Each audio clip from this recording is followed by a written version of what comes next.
cannot speak about the instant payment system independently from all the other projects the central bank has been leading these last couple of years.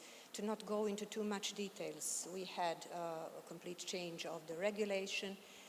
We had this SEPA project, which was, I believe that everyone in the audience are known with, are acquainted with. And now that all Montenegrin banks have become a part of SEPA credit transfer scheme, we have the TIPS clone project coming.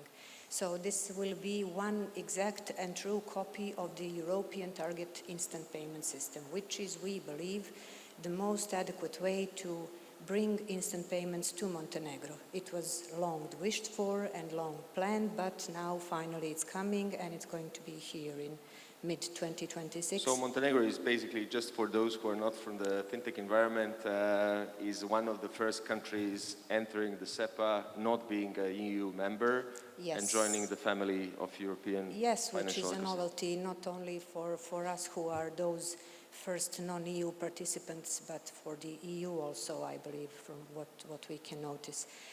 Anyway, when we speak about instant payments, it is worth saying that we have high hopes and expectations of this. We believe that it will create a whole new room also for the old participants to show themselves, maybe to awake a bit, to become competition, and for new entrants to come and to offer something new. We believe that it will be a great incentive for some new products, for some new applications, for new wallets, for everything that Matteo has described, how it happened in some other countries which are not from the Europe. So we expect at least some of these innovations will come here also. When we speak of it, we may see that it has many perks. You know, everything will be instant. It will be good for the new generations, which want everything to be swift, but also to be secure. This is what all all information demonstrates, that we would like everything to be swift, but we would like it to be safe. But on the other hand, it has some backsides that we need to be aware of. Something is instantly here, but it's instantly irrevocable. There will be mitigation and some protective mechanisms in place, but there always will be fraud. So we have to be aware of it. Practically what we can speak about when we speak about the incentives for fintech sector is a kind of institutional framework that is being set up and is existing at the moment in Montenegro, in line with the fintech strategy that is established and existing here in Montenegro. So the central bank is not the only one, the only side that could help further evolve fintech sector and its involvement in everyday life and in education processes and everywhere that fintech needs to get in order to be more visible and for its products to become more usable in every day, in all aspects of our lives. This fintech strategy involves many different stakeholders. It involves regulators, all regulators. It involves government.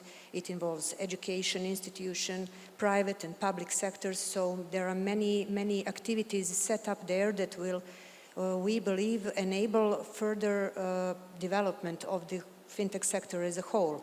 Then there is the central bank who acts as it has always acted. So it has its own plans, its own activities within this strategy, and beside it, it has established a fintech hub much before the strategy has been adopted, and it's a kind of contact point for all those that are interested in presenting their service in order to check whether it is a kind of regulated service or not.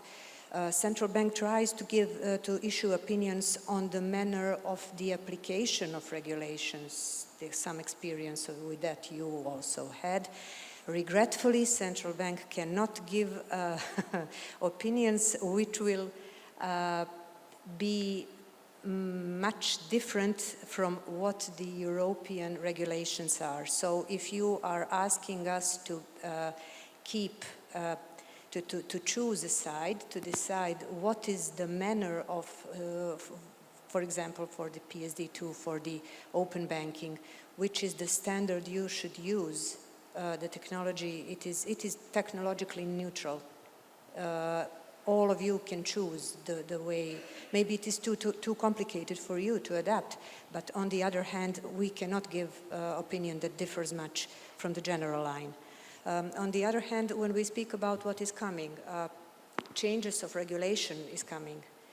These changes come in two separate packages, I would say. The first one that will follow very shortly is the one regulating instant payments, not the same way like in the EU, but on a local level, because this instant payment system will at first hand be on a local Montenegrin level. Later on it will be interoperable with the region and the EU. Later on, but for this second stage we need to have similar, if not same, rules. Then we will have something that is that has been much awaited from the payment institutions and e-money institutions, which is the direct access to the national payment system. This will be also done in line with the general standards. It will come with certain conditions. It will not be just, free to choose when to start with it.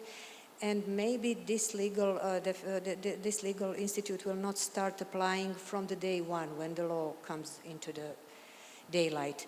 But anyway, you will be allowed to become a direct participant into the system. And later on we speak about PSD3 package. I believe those from Europe already know how complicated it already sounds, and who knows what will happen when it finally gets finalized, and how will we manage, we that are not from the European Union, how we'll manage these rules that are already being pretty much messed up between the Commission and the Parliament and everybody.